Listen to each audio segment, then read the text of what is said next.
नमस्ते, जय श्री कृष्ण, हरिओम। स्कंद पुराण के वैष्णव खंड के मार्गशीर्ष मास के महात्म में मार्गशीर्ष मास के बारे में बहुत सुंदर वर्णन दिया हुआ है, जिसके बारे में मैं आपको जानकारी देने का प्रयास कर रहा हूँ। इस महीने को कार्तिक माह से भी अधिक महत्वपूर्ण मानते हुए सूत जी जब अपने आख्यान में अपने भक्तों को इस विषय में विस्तृत रूप से कथा सुनाते हुए बताते हैं कि एक बार ब्रह्मा जी भगवान नारायण से मिले और नारायण की प्रार्थना करते हुए, नमस्कार करते हुए ब्रह्मा जी ने नारायण से पूछा कि प्रभु, आपने कहा था कि मासानाम मार्गशीर्षोहम, यानी महीनों में मैं मार्गशीर्ष हूँ, तो इस मार्गशीर्ष मास का क्या महात्म है, कृपया उस पर थोड़ा सा हमें बताने का कष्ट करें।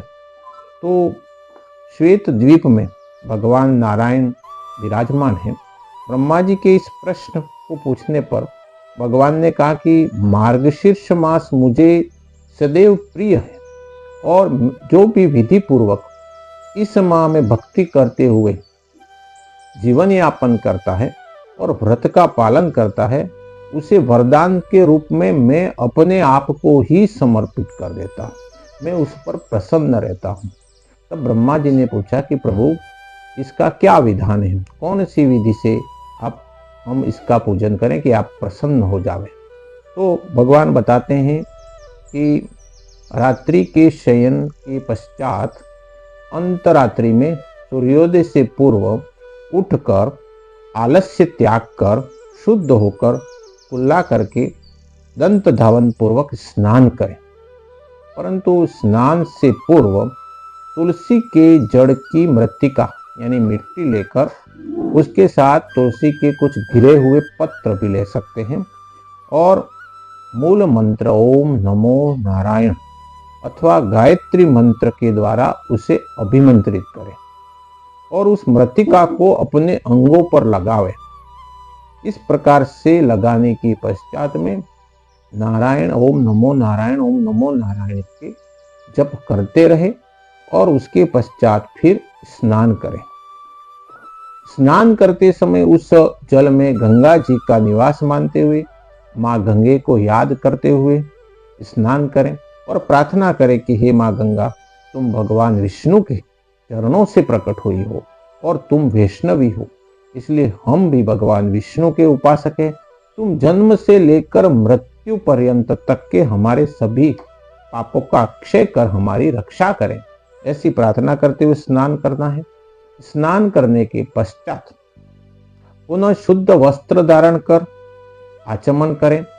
गोमूत्र को इस मार्गशीर्ष मास में हमें थोड़ी सी मात्रा में भी सेवन करना चाहिए, वह स्वास्थ्य की दृष्टि से भी श्रेष्ठ होता है। तो गोमूत्र का सेवन करें। साथ ही ललाट में तिलक लगावें, आचमन करके ललाट में तिलक लगावें और केशवाय नमः केशवाय नमः केशवाय नमः कहकर भगवान का चिंतन करें तिलक लगाते समय। और यदि गोपी चंदन का तिलक लगावें तो यह मनुष्य के कर्मों का अक्षय फल प्रदान करने वाला होता है। ऐसा भगवान स्वयं स्कंद पुराण में अपने मुख से बता रहे हैं। और भगवान कह रहे हैं कि जो गोपी चंदन का तिलक करता है, केशवाय नमः केशवाय नमः केशवाय नमः मंत्र का उच्चारण करते हुए उसके वहां लक्ष्मी जी के साथ में मैं सदैव उसके घर में वास करता हूँ। तो यह मार्गशीर्ष मास है वो बहुत महत्वपूर्ण है।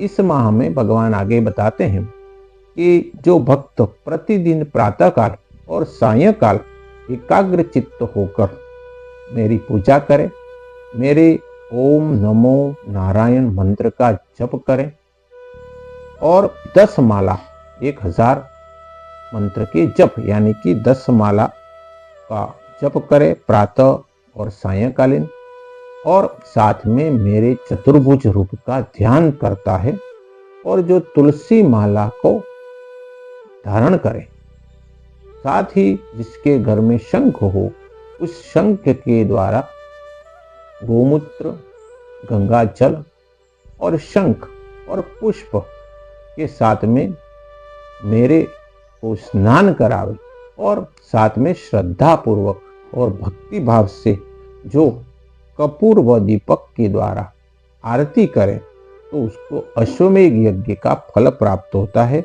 उसका कुल का उद्धार होता है, साथ ही वह सभी पापों से मुक्त हो जाता है। इसलिए साथियों, मार्गशीर्ष मास का हमारे स्कंद पुराण में बहुत बड़ा वर्णन दिया हुआ है। इस माह में गंगा स्नान एवं पवित्र नदियों का स्नान भी किया जाता है।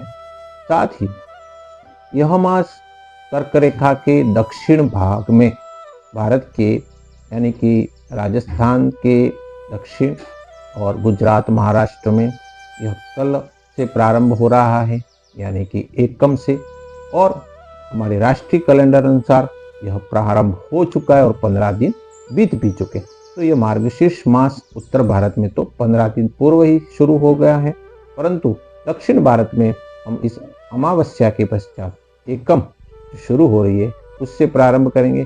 तो निश्चित रूप से हम मार्गशीर्ष माह में जितनी हो सके उतनी भगवान विष्णु की उपासना तवत्सलम। सूत जी कहते हैं, देवकी नंदम कृष्णम जगदानंदकारकम भुक्ति मुक्ति वंदे माधवम भक्तवत्सलम।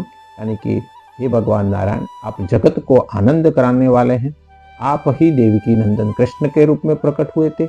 आप भक्ति मुक्ति और सब प्रकार का सुख प्राप्त कराने वाले हे माधव, आप भक्त के भक्त वत्सल है, भक्त पर शीघ्र कृपा करने वाले हैं। इसलिए हम आपकी पूजा और उपासना करते हैं। तो मार्गशीर्ष मास हमारे लिए उत्तम रहे। जय श्री कृष्ण।